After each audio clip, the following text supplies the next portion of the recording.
Hello everyone, and welcome back to my YouTube channel. Today's video is going to be a top 10 list of the highest paid therapy specializations or niches. Now, you might have heard the statement, the riches are in the niches. I prefer to pronounce it niche, but that is 100% true in the therapy field. You will see on this list the key to what makes these 10 very high paying are that there is a large demand of need from clients and there is a low amount of supply, as in not a lot of therapists specialize in this work. So that will mean that if you specialize in any of these, you will never be lacking clients. You will be able to charge a higher rate, and you will be a easy referral for people in your network that need to send these kinds of clients out because they are not specialized. Now, I am not saying that anyone should choose a specialization based off of money. I do think we should let our values and passions guide us, and it is a-okay if none of these speak to you, but I wish that I would have had this pep talk when I was in grad school or a baby therapist, because I actually had a professor who was my favorite professor at my university, and I was wanting to open a private practice. And I asked him, do you think that I could open a self-pay practice and just pay for supervision? What do you think my specialty would need to be? And he was like, well, maybe if you specialized in sex therapy in a really wealthy area, you could have a big caseload of self-pay clients. And I was like, I don't want to do that. And as a new therapist who wasn't even licensed yet, I was like, whoa, I do not want to be a sex therapist. So let me just say, you do not have to be a sex therapist to have a full caseload of private pay clients in private practice. I'm going to give you this list. This is based off of my personal experience seeing what works and what doesn't work in the therapy field. And I have colleagues that are in each of these specializations and have seen their practices thrive. And I've seen others that have really struggled. So let's get straight into the video. Hello, my name is Allyssa Powers, and I created this YouTube channel to teach you the things that grad school didn't so you can thrive in the mental health field. As previously stated, grad school will not probably talk to you about any specializations, and you are really expected to just see anyone and everyone, which is just not reality, as you will see. So subscribe and stick around if you like therapist-y things. Okay. Number 1 specialization, kids and adolescents.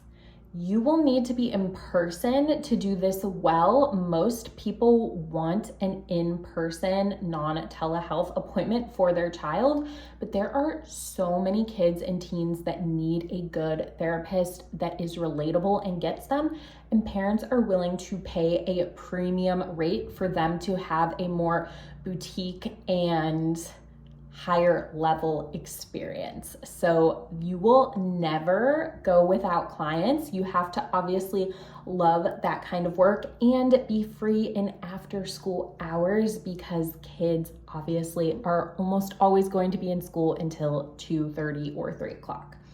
Number 2, similar but completely different, couples. You will also need to be available in the evening time. And you will have to keep in mind that oftentimes you are juggling 2 different work schedules or someone's child care, motherhood, fatherhood schedule, and someone's work schedule. So really being able to see clients in the evenings or sometimes even on the weekends can be very helpful in the couples counseling niche. Number 3, OCD. We are seeing a huge uprising in people realizing that they have OCD, and OCD can actually be harmed by doing talk therapy, and you really need to be specialized in something called ERP, which is exposure therapy. So that is a wonderful, and I feel like a more up and coming niche where a lot more people on the internet are talking about the difference between anxiety and OCD. And a lot of people are realizing that actually they do have OCD, which is a good thing. We want people to have the right diagnosis. Number 4, eating disorders. Eating disorders are a huge need, and I see most therapists straying away from this, myself included, because of the high mortality rates. And it feels like as a therapist in private practice, you almost need an entire team to be like truly helping someone with an eating disorder. Like they need to be working with a nutritionist, a dietitian. Usually they need psych meds, and it can feel overwhelming, but it can actually definitely be done in private practice. You just need to have a really good referral team. But eating disorders are really, really serious. And since people do die from having eating disorders, it needs to be treated almost similarly as like working with clients that are highly suicidal, right? We view that as like, oh no, that's a little bit like makes me a little bit nervous, and I would really need to know what I was doing if that was my specialty. Same thing with eating disorders. You do not want to take on an eating disorder client without really knowing your stuff. And doctors are always looking for good referrals for clients, and a lot of clients actually want to be seen in a private practice setting for their eating disorder because it's a little less stigmatizing. So that is a really great therapy niche if you have the heart for it. Okay, number 5 is autism and ADHD. Now, I think the sweet spot with these two are either specializing in people who are finding out that they have these diagnoses later in life, or specializing in doing the assessments needed, because oftentimes if people are looking to get accommodations at their workplace or for kids like at school, they need to have a formal assessment, and school psychologists will typically be the ones to do this in a school setting, but there are all kinds of reasons why you might want an outside assessment done. And so doing autism and ADHD assessments can be a really good niche if that is something that you would enjoy doing. I know personally, assessment is not something that I would enjoy, but I do love working with people with ADHD. So next, narcissistic abuse recovery. This is something that is so needed. More and more people are realizing that they have a narcissist in their lives, and truly, a true blue narcissist is not going to come to therapy. So the next best thing that we see are their friends and family coming to therapy for the narcissistic abuse recovery. And this is a newer term that we are learning about, but I think that is a wonderful, wonderful and much needed niche. Next is polyamory, non-monogamy, and kink. I put those together more so as just like, I hate this phrasing, but like an alternative lifestyle. This is needed in the therapy world. We need people that are non-judgmental and also highly educated and are not going to stigmatize people who are exploring these different kinds of lifestyles and embracing that part of themselves. We need people that are really knowledgeable and can then market themselves towards those different groups. Next is gender affirming care. So working with people who have gender dysphoria and helping them to review and figure out how they want to live their gender expression. The thing that is hard about this, speaking from experience, is that it is very, very, very political, and rules are always changing state to state on like what you can do, what you can't do, doctor's letters, surgeries, like there's a lot that goes into it, and it's worth it as a therapist to like learn the ropes and keep up with what you need to keep up with in terms of the politics of it all. But gender affirming care, 100% needed, and really, really wonderful and gratifying to help people along their journey.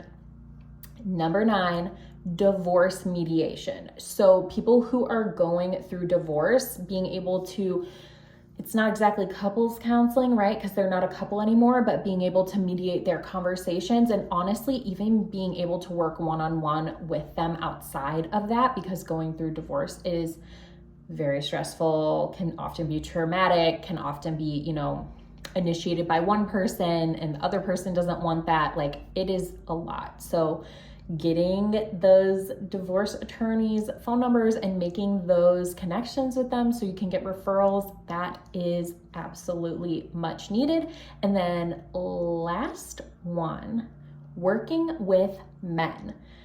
I think that a lot of men are afraid to go to therapy. We know that the rates of men's mental health are like really, really scary. A lot more men are completing suicide, and we need more therapists that are willing to specialize in working with men and get really good at building that rapport with them, making them feel like they can be vulnerable and safe, and honestly, just like getting into, things and issues that resonate more with men, I think is much needed. And you don't have to be a male therapist to do this. In fact, I have talked to many men that have been clients of mine that they preferred a female therapist, and they felt even more vulnerable and anxious about talking to another man about their feelings.